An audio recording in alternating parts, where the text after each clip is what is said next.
The Alice Stewart Show is on the air and on your radio right now. Here's more from Alice on 96.5 The Voice.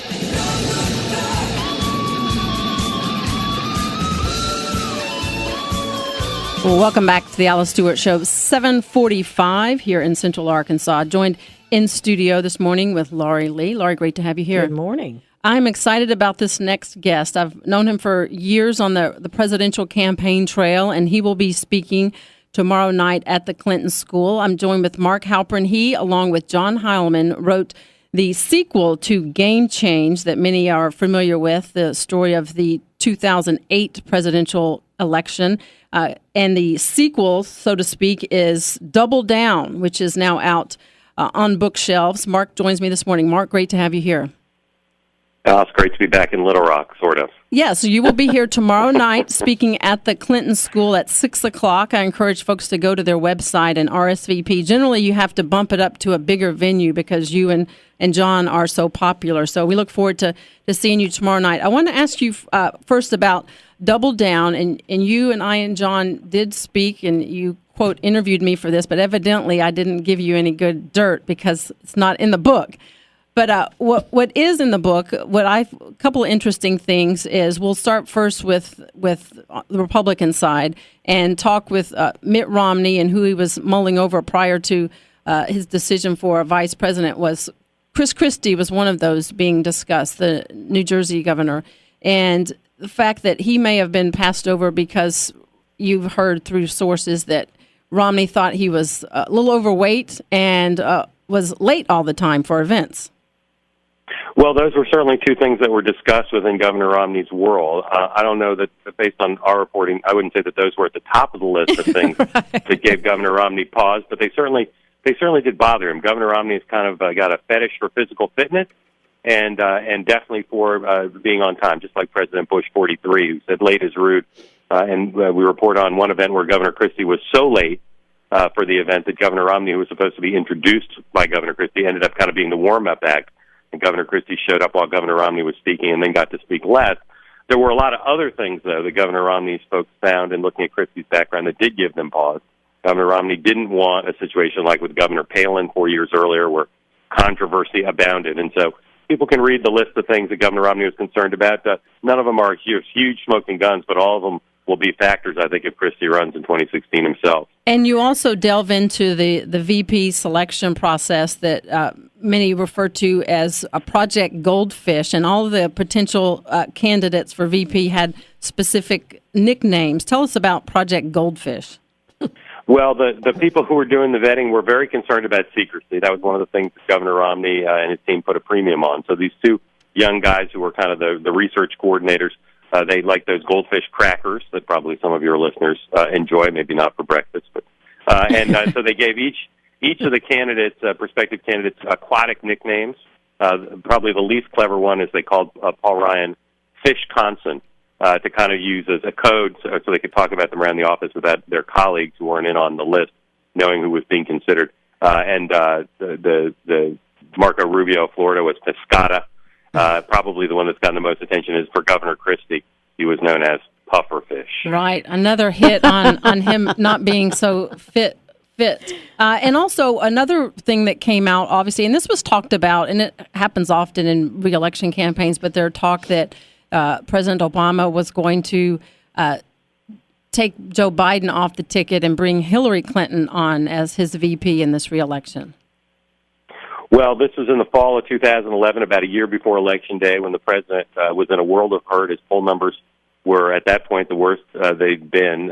These days, at the White House, they call those the good old days. But a year out before the election, things looked pretty bad, and the president's top aides said, what can we do? What are our options to try to put the president in a better position? And they said, well, maybe if we dumped Biden and brought in Clinton, that would change things. So they did a poll, a secret poll, with didn't keep it. They kept it to a very small circle to see if adding an Arkansan on the ticket would help. And they found that she didn't really help all that much, and certainly not enough to do what would be seen as some of a sign of weakness. But the fact that they considered it, spent money on a poll, tells you just how worried they were about the president's reelection at that point. And clearly that often happens, that behind-the-scenes chess game of who will be the VP. But the Clinton name certainly was front and center in this campaign, and Bill Clinton specifically. And you wrote also about, I think this was an interesting little tidbit of course, President Clinton, Bill Clinton, is extremely popular among Democrats and would wow the crowd and certainly help with fundraising.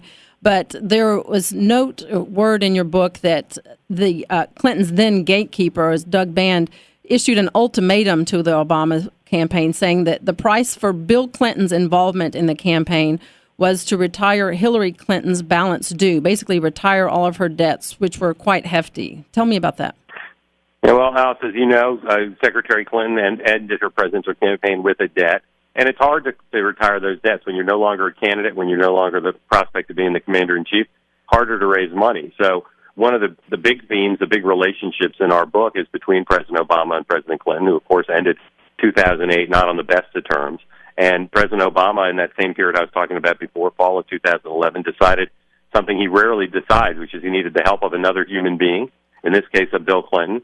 And so they started this courtship. And as you said, when the courtship began, when they basically started to say to Bill Clinton, we're going to want you to make ads, we're going to want you to be a candidate, a surrogate for us around the country, Doug Band, who at that time was kind of the main political operative for Bill Clinton, said, well, the first thing you got to do is you got to get your donors to help retire Hillary's debt. It wasn't easy, and it wasn't pleasant for them. Because they felt like it was I won't say extortion, but they felt like it was kind of an unseemly quid pro quo. But they decided to swallow hard and do it. And after they retired the debt, then President Clinton, as everybody knows, for the next year stepped up with some twists and turns along the way, but culminating in his speech at the convention and everything else he did for President Obama that made a big difference for President Obama, but also helped Bill Clinton kind of rehabilitate his image.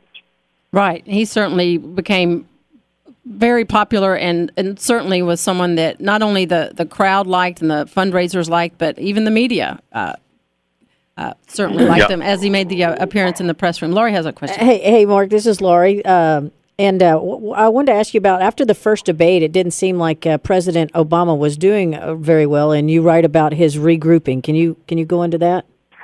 Yeah, we think this is one of the sort of most dramatic and historic things we found in our reporting for Double Down, which is, and everybody remembers the first debate where President Obama against Governor Romney in Denver did so poorly. Right. And after that, the Democratic Party was kind of in a panic, and the president and his team publicly were saying, everything will be fine. The president was telling people I don't lose two in a row. But we report a pretty dramatic scene 2 days before the second debate where President Obama has a complete collapse in his debate rehearsal with John Kerry standing in for Mitt Romney. And the next morning, kind of an extraordinary scene, the presidential aides did what they called an intervention with the President of the United States, trying to get him to understand that he was on a trajectory to lose the second debate and perhaps lose the election over it. And he explains to them in this scene why he was doing so badly, having to do with his attitude towards politics and performance. And what he said to them was, I don't think I have enough of an agenda. When I ran in 2008, I did. Now I don't. I got nothing to talk about in this debate.